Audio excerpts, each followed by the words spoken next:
आपण ज्या जगात राहतो त्यातल्या प्रत्येक गोष्टीला हात लावतो, वापरतो. पण कधी विचार केलाय की हे सगळं म्हणजे अगदी आपली पाण्याची बाटली ते आपल्या मोबाईलचा स्क्रीन आतून अगदी मुळाशी कशाचं बनलंय? हम्म. आज आपण याच प्रश्नाच्या तळाशी जाणार आहोत. आपल्याकडे काही मस्त सोर्सेस आहेत, ज्यात काही शालेय पुस्तकं आणि माहितीपूर्ण लेख आहेत. चला बघूया ते आपल्याला या अदृश्य जगात कुठे घेऊन जातात. प्रश्न खूपच मूलभूत आहे आणि त्याचं उत्तरही तितकंच आकर्षक आहे. हो ना. आपल्याला एखादी गोष्ट कठीण, एखादी प्रवाही, तर एखादी अदृश्य का वाटते, जरी त्या सगळ्या एकाच मूलभूत गोष्टीने म्हणजे कणांनी बनलेल्या असल्या तरी? बरोबर. या प्रश्नाचं उत्तर त्या कणांच्या अदृश्य जगात दडलंय. चला आज आपण त्या जगात डोकावून बघूया. सुरुवात करण्यासाठी आपल्या सोर्सेसमध्ये खूप सोपं उदाहरण दिलंय. शाळेतला फळा आठवतोय? हो, अगदी. खडूने फळ्यावर लिहून डस्टरने पुसलं की खडूचे बारीक कण जमिनीवर पडतात. किंवा सुतारकाम चालू असताना लाकूड कापताना तो जो भुसा पडतो. हो, आणि या दोन्ही उदाहरणांमध्ये एकच गोष्ट दडलेली आहे. काय? प्रत्येक वस्तू ही अतिशय लहान कणांपासून बनलेली असते. खडू असो, लाकूड असो, कोळसा असो किंवा लोखंडाची वस्तू असो. आपण कोळशाचा खडा घेतला आणि तो फोडला तर त्याचे लहान तुकडे होतात. ते आणखी फोडले तर त्याची पूड होते. म्हणजे आपण त्या वस्तूच्या मूळ कणांच्या जवळ पोहोचत असतो. आणि हे कण किती लहान असू शकतात याचे एक उत्तम उदाहरण म्हणजे रांगोळी. तिचे कण इतके बारीक असतात. बरोबर. पण मला एक गोष्ट सांगा, आपण जे रांगोळीचे कण डोळ्यांनी पाहतो तेच त्याचे शेवटचे सगळ्यात लहान कण आहेत का? नाही, अजिबात नाही. हीच तर खरी गंमत आहे. अच्छा. आपल्याला डोळ्यांनी दिसणारा रांगोळीचा एक कण सुद्धा प्रत्यक्षात लाखो करोडो अतिसूक्ष्म कणांचा एक समूह असतो. आपण अशा पातळीवर बोलतोय जी मायक्रोस्कोप शिवाय दिसूच शकत नाही. बापरे. म्हणजे हे कणांचं जग आपल्या कल्पनेपेक्षाही खूपच सूक्ष्म आहे. खूप जास्त. पण हे झालं दिसणाऱ्या गोष्टींबद्दल. ज्या गोष्टी दिसत नाहीत त्यांचं काय? जसं की वास. अगदी बरोबर मुद्दा पकडला. सोर्सेसमध्ये डांबर गोळीचं एक भन्नाट उदाहरण आहे. हो, मी वाचलं ते. आपण कपड्यांमध्ये डांबर गोळ्या ठेवतो. काही महिन्यांनी बघितलं तर त्या लहान झालेल्या दिसतात. त्या कुठे जातात? त्यांचं बाष्पीभवन होतं असं काहीतरी. हो, एक प्रकारे त्यांचं सतत वायुरूपात रूपांतर होत असतं. त्यांचे अतिसूक्ष्म कण हवेत मिसळतात आणि वाऱ्याबरोबर आपल्या नाकापर्यंत येतात तेव्हा आपल्याला त्यांचा वास येतो. अरे वा. म्हणजे डांबर गोळीचा वास येणं म्हणजे अक्षरशः त्या गोळीचे अदृश्य कण माझ्या नाकात शिरत आहेत. अगदी तसंच. ही कल्पनाच किती विचित्र आणि अद्भुत आहे. म्हणजे वास ही सुद्धा एक भौतिक गोष्ट आहे जी कणांपासून बनली आहे. हो, सुगंध असो वा दुर्गंध, तो कणांच्या स्वरूपातच प्रवास करतो. यावरून एक गोष्ट तर 100% सिद्ध होते की आपल्या आजूबाजूला दिसणारं आणि न दिसणारं प्रत्येक जग हे कणांनीच बनलेलं आहे. बरोबर. ही कल्पनाच मुळात इतकी मोठी आहे की आजच्या काळातही ती पचायला थोडी जड जाते. पण आपल्या सोर्सेसमधली एक गोष्ट वाचून मला खूप आश्चर्य वाटलं. कोणती? की हा विचार काही नवीन नाहीये. याची मुळं आपल्या मातीत खूप जुनी आहेत. हो, आणि हा आपल्या इतिहासाचा एक अभिमानास्पद भाग आहे. आपण बोलतोय महर्षी कणाद यांच्याबद्दल. हो.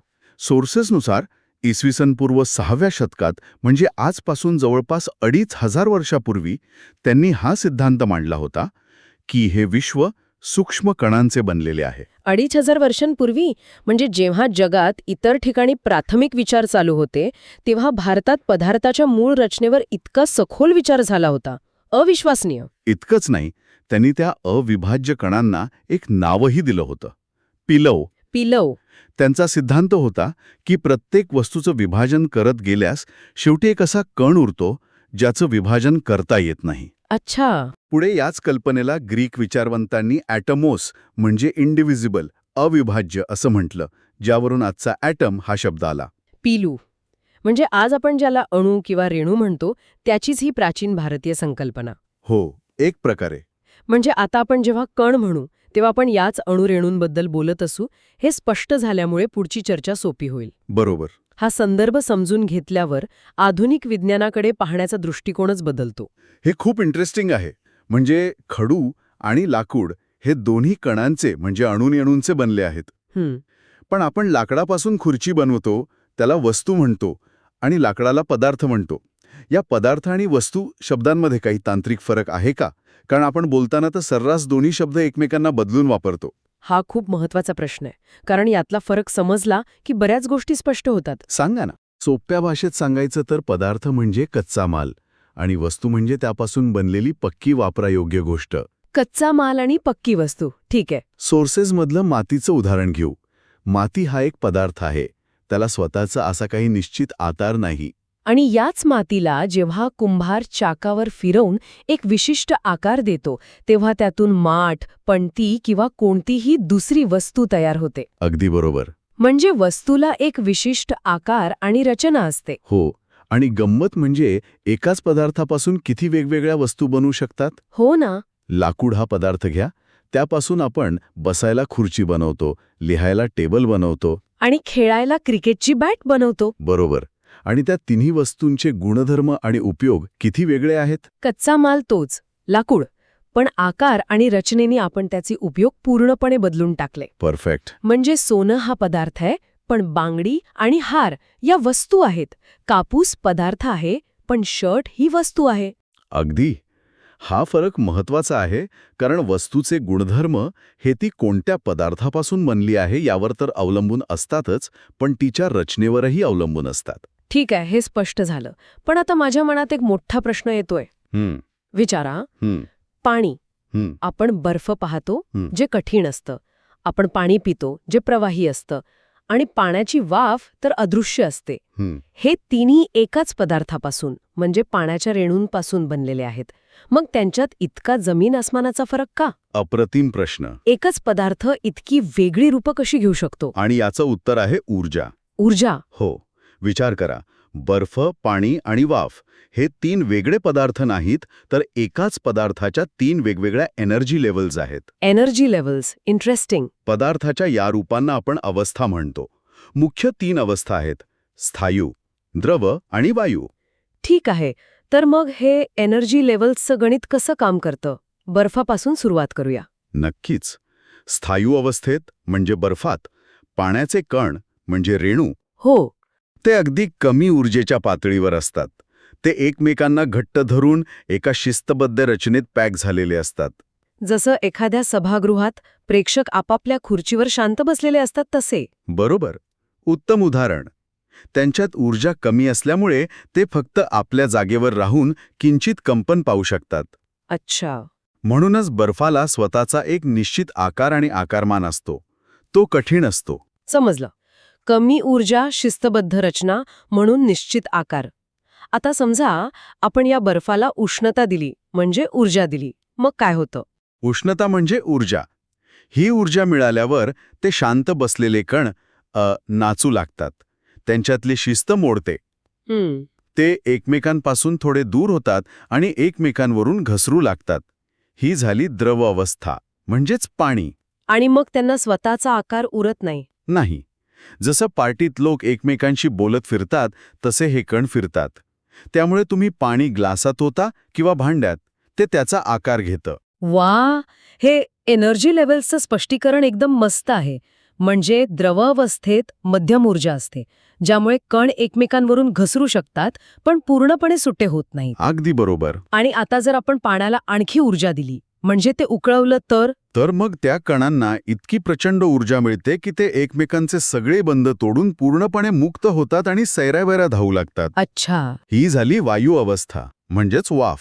जसे एखाद्या रॉक कॉन्सर्टमध्ये मोशपीटमध्ये लोक एकमेकांवर आदळत नाट्यात फिरतात, तसे हे कण उपलब्ध असलेल्या संपूर्ण जागेत पसरतात. म्हणूनच अगरबत्तीचा सुगंध संपूर्ण खोलीवर पसरतो. हो, कारण तिचे कण वायू अवस्थेत संपूर्ण खोली व्यापतात. अविश्वसनीय. म्हणजे बर्फ, पाणी आणि वाफ यात फरक फक्त त्यांच्या कणांच्या ऊर्जेचा आणि त्यातून निर्माण झालेल्या मोकळेपणाचा आहे. मूळ कण तेच आहेत. बरोबर. ही एक गोष्ट कळली की पदार्थांकडे बघण्याचा दृष्टिकोनच बदलून जातो. हो. आणि याच कणांची रचना आणि त्यांचे प्रकार यावर प्रत्येक पदार्थाचे वैशिष्ट्यपूर्ण गुणधर्म अवलंबून असतात. हो. सोर्सेसमध्ये काही गुणधर्मांची यादी दिली आहे, जसं की कठीणपणा, हिरा सगळ्यात कठीण आणि खडू एकदम मऊ, असं का? याचं कारण त्या पदार्थांमधील कणांना एकत्र धरून ठेवणारी शक्ती, ज्याला आपण रासायनिक बंध म्हणतो. रासायनिक बंध. तुम्ही याला कणांमधलं चुंबकीय आकर्षण समजू शकता. हिऱ्यामध्ये कार्बनचे अणू इतक्या मजबूत बंधांनी जकडलेले असतात की ते अक्षरशः जागेवरून हलत नाहीत. म्हणून तो जगातला सर्वात कठीण पदार्थ आहे आणि त्याचा उपयोग काच कापायला होतो. या उलट खडूमध्ये हे बंध खूप कमकुवत असतात, जे थोडे दाबल्यावरही तुटतात आणि त्याची सहज पूड होते. अरे वा, म्हणजे कठीणपणा म्हणजे त्यातील कणांमधील मैत्री किती घट्ट आहे याचं मोजमाप. हां, एक प्रकारे तसंच. दुसरा गुणधर्म आहे पारदर्शकता. काच पारदर्शक आणि लाकूड अपारदर्शक का असतं? याचं कारण आहे कणांची मांडणी. काचेमध्ये कणांची रचना अशी असते की प्रकाशकिरण त्यांच्यामधून थेट आरपार जाऊ शकतात. त्यांना फारसा अडथळा येत नाही. अच्छा. म्हणून आपल्याला काचेच्या पलीकडचं दिसतं. याउलट लाकडामध्ये कणांची रचना इतकी दाट आणि गुंतागुंतीची असते की प्रकाशकिरण त्यातून आरपार जाऊ शकत नाहीत. ते अडवले जातात किंवा शोषले जातात. म्हणून लाकूड अपारदर्शक असतं. मला आठवतंय लहानपणी लिंबू सरबत बनवताना साखर चमचाने ढवळवल्यावर गायब व्हायची, तेव्हा जादू वाटायची. हो, सगळ्यांनाच वाटते. आता कळतंय की ती जादू नसून विद्राव्यता नावाचा गुणधर्म होता. पण ती गायब कुठे होते? ती गायब होत नाही. होतं काय की द्रवरूप पाण्यातल्या कणांमध्ये थोडी मोकळी जागा असते. जेव्हा आपण त्यात मीठ किंवा साखर टाकतो तेव्हा पाण्याचे कण मिठाच्या किंवा साखरेच्या कणांना आपल्यामध्ये असलेल्या मोकळ्या जागेत सामावून घेतात. ते कण विखुरले जातात, म्हणून आपल्याला दिसत नाहीत. पण त्यांची चव मात्र लागते. हो, पण तेलाचे कण पाण्याच्या कणांमध्ये मिसळू शकत नाहीत, म्हणून तेल पाण्यावर तरंगतं. कमाल आहे. म्हणजे आपण ज्याला सहज गुणधर्म म्हणतो त्या प्रत्येकामागे या सूक्ष्म कणांच्या जगातलं विज्ञान दडलेलं आहे. रंग, वास, चव. हे सगळं त्या पदार्थात कोणते अणुरेणू आहेत आणि त्यांची रचना कशी आहे यावरच ठरतं. हो. आणि हेच गुणधर्म समजून घेऊन मानवजातीने प्रगती केली आहे. लोखंड मजबूत आहे म्हणून पूल बांधले. तांबे विजेचा उत्तम वाहक आहे म्हणून तारा बनवल्या. सोनं चमकदार आहे आणि गंजत नाही म्हणून दागिने बनवले. अगदी बरोबर. हे सगळं पदार्थांच्या गुणधर्मांचा आणि त्यांच्या मागच्या कणांच्या विज्ञानाचं आकलन आहे. खरंच आजची ही चर्चा डोळे उघडणारी होती. चला तर आपण काय काय शिकलो याचा एक छोटा आढावा घेऊया. हो, नक्कीच.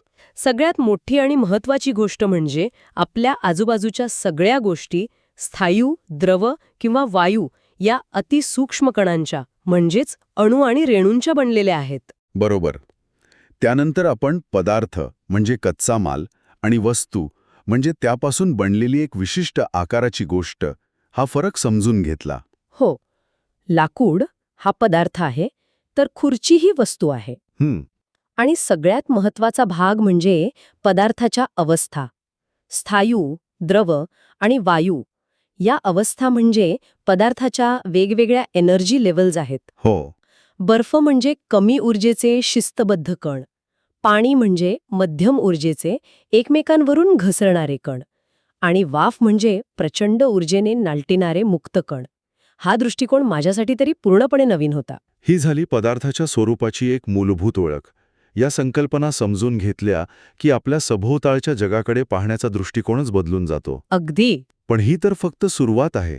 इथे एक प्रश्न निर्माण होतो जो आपल्याला आणखी खोलवर विचार करायला भाग पाडतो. कोणता प्रश्न? आपण स्थायू, द्रव आणि वायू या 3 अवस्थांबद्दल बोललो.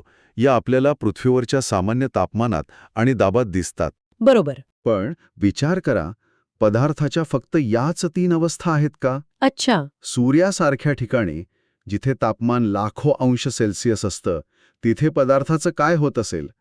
तिथे अणुरेणू टिकून राहू शकत नाहीत. मग ते फुटतात आणि त्यातून एक वेगळीच प्रचंड ऊर्जेची अवस्था निर्माण होते. किंवा या उलट अवकाशात शून्याच्या जवळच्या अतिथंड तापमानात पदार्थाचं काय होत असेल? हा विचारच वेगळा आहे. हे प्रश्न आपल्याला पदार्थाच्या 4थ्या आणि 5व्या अवस्थांकडे घेऊन जातात. प्लाझ्मा आणि बोस-आइन्स्टाईन कंडेन्सेट. कदाचित त्यावर आपण पुढच्या वेळी बोलू, पण तोपर्यंत हा विचार आपल्या श्रोत्यांना नक्कीच करायला आवडेल.